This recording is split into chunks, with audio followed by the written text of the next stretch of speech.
Hey, this is Matt from InvestiQuant. Today is Wednesday, January 26, 2022. Yesterday, the markets were volatile, but they ended up with an inside day. We didn't quite make it past the prior day's high, so we ended up with an inside day yesterday, but quite a volatile one on heavy volume with lots of range. In fact, the S&P had over 125 points of range. I cannot remember an inside day with 125 points of range. It's probably happened at one point in time, but I can't remember it.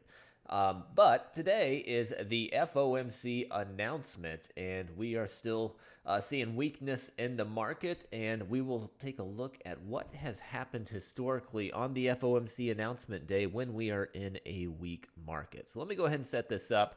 I've got all four instruments selected. The setup is based upon entering the market long at 9:30 a.m. Eastern Time, exiting at 4:15 p.m. Eastern Time.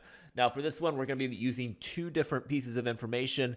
A market condition. We're in a weaker market here. We closed below the 10-day simple moving average and below the 200-day simple moving average yesterday.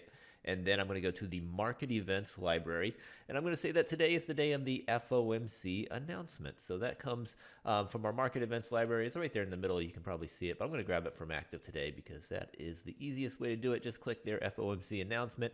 It has been added to the test. Now I can click view results.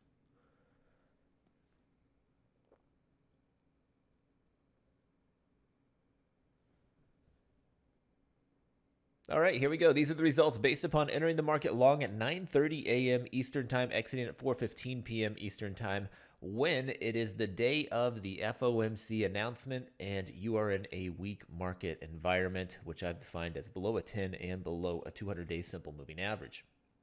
Historically, just 15 samples here of the S&P, 15 of the NASDAQ, 16 for the Dow, and 24 for the Russell. So it does not happen all that often.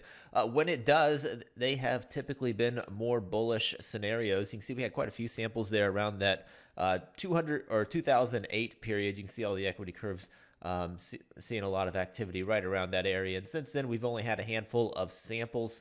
The win rates on these coming in 80% on the S&P of those 15 samples have closed higher than the open.